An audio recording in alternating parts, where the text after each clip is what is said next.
of that one? Oh, disappointed. We had enough to win the game. Yeah, great credit to Maidenhead. They're very, very good at what they do. They've got a style of playing. You know, Alan deserves so much credit.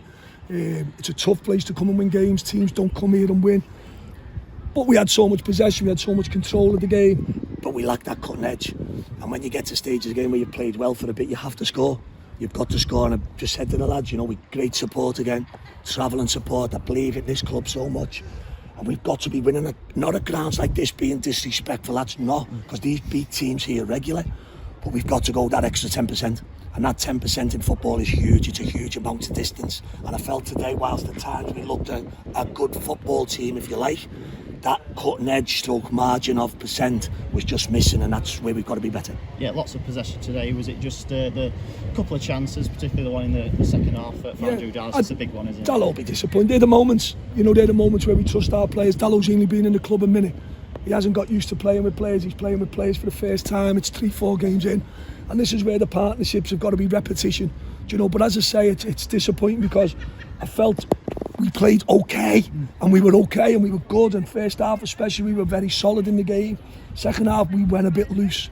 And as our supporters, and again, they're looking for us to find that margin to win. And sometimes when you're trying to find it, it can make you go the opposite way.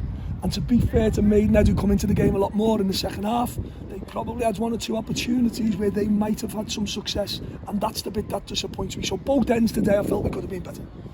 Untroubled for the most part, and that's 4 clean sheets in a row now, so you must be really pleased with that. Yeah, that's what the game's about. And you know, at our height of our run, and like I've said to all people, football's about a 46 game campaign and what points you get. Unfortunately for managers now, we go 2 or 3 games without a win and the world ends.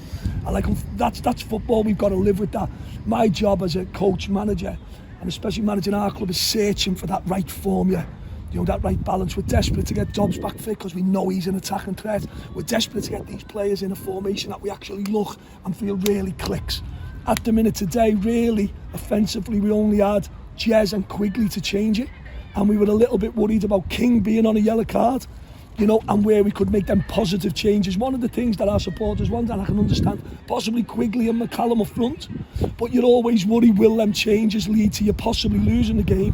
When even in the last 2 or 3 minutes, I felt we were going to score, and that would have been a big win. So I thank our supporters for the support today. We're getting near that end of the season now where it's everything's riding on it, and we're searching for that magic that'll see us hopefully promoted this year. 7 unbeaten now as well. Delighted with that? Got to be. You know me, I don't come out. I just thought I'd give Danny a breather today. You know, from speaking to our supporters who've heard a lot of me in the past and they know me. You know, I do work hard to try and get it right for them.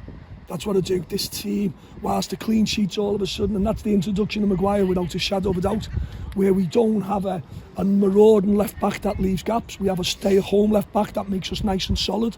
But the magic is both ends. We are solid at one end, and whilst this is probably the first game since Yeovil at home, we haven't scored a goal. No, we scored against Yeovil once. Sorry, I can't remember our last time of not scoring. They're the moments where your big flair players, your Colclough, your Dallas, your McCallum, your Quigley, your Jez, Dobbers, these lads are the ones who've got to come away from home and win us the game, and that's what we're searching for. Is it a bit of a missed opportunity to go third, maybe? Yeah, of course it is, Liam. I just said that in the dressing room. Told the players, they're probably as disappointed as I've been on our recent run with them is today, because we have to come here, and I feel we conduct ourselves like a good club, not a big club in the league, a good club. We're dead respectful of the opposition, the ground, what pitches we have to play on, the stadium. We make no excuses, and that's why we have to win the game, so that way we can shake hands and go thank you.